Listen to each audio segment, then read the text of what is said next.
So this is the gist of my JX10 build. Basically I've got the keyboard from the CME UF-70 Mark II there. It's a little bit yellow. I'm going to have a go at cleaning that. That's in the CME chassis, which is quite narrow. It's not very big at all.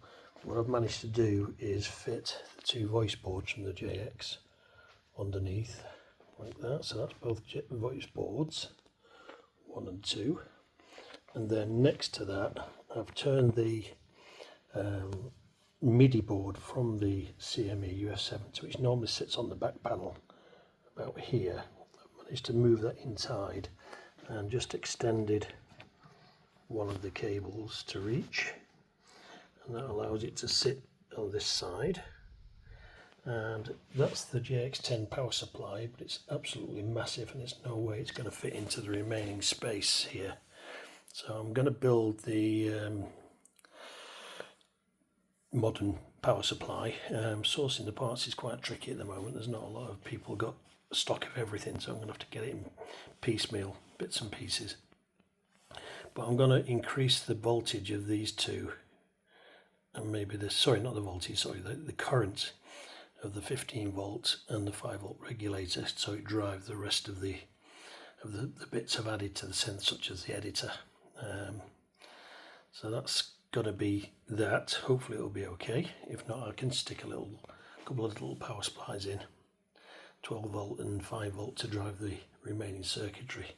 So this obviously needs plus 12 volts to work, and my editor here, which is quite large, goes the whole length of the keyboard, requires plus 5 volts only. And that's the original, well, a rebuild of the original JX10 with Guy Wilkinson's superjx.com new display board in, and underneath there you can just see the assigner, and then there's a back panel just in as test.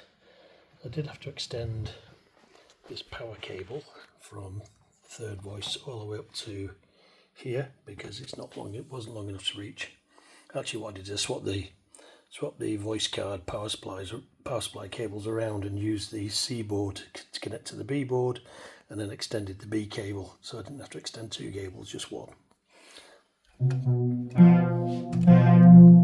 my thumb over the lens there, so you can see it's working quite nicely, and I can edit the sounds. It's going to be tricky, but there you go. That's editing the filter. Good. I should have a keyboard stand for this phone, but I don't. And I haven't got a sustain pedal plugged in either. But basically it will edit. You've got a choice of upper and lower here. That's combined. Lower, upper, both, back to lower again. So you can edit both sides. Although I'm going to be probably using these buttons here, which are the assign buttons to choose which layer to edit. There's a load of global parameters which I wasn't fully aware of in the Super JX now with the Vecoven V4 software, which allow you to do some pretty clever stuff over MIDI.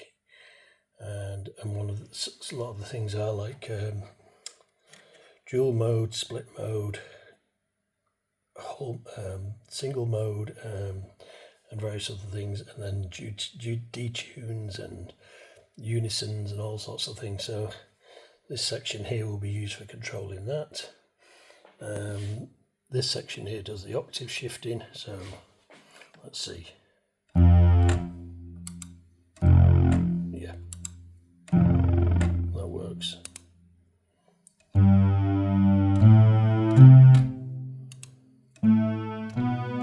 Because I'm only editing one layer at the moment. If I go into both, I can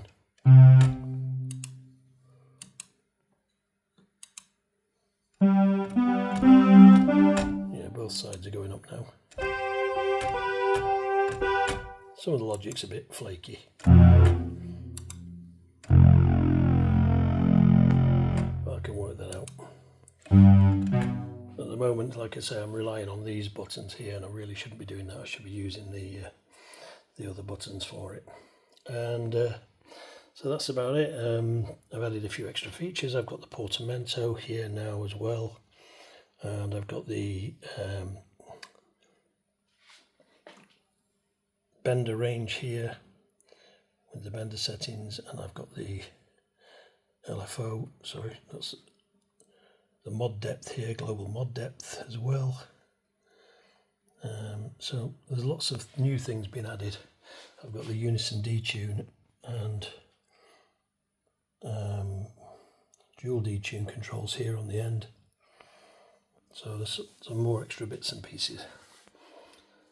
But I just needed to get it out onto a board and test it so I can see it actually works and find out what the functions do in real life. And hopefully I can carry on with the editor now and start writing the software properly to do its job. Because there's documentation available from Frederick Vecoven, but it's nice to actually hear what it actually does when you press various modes and see what the functions are. But so far I'm happy with it. I've just got to try and source all these parts for the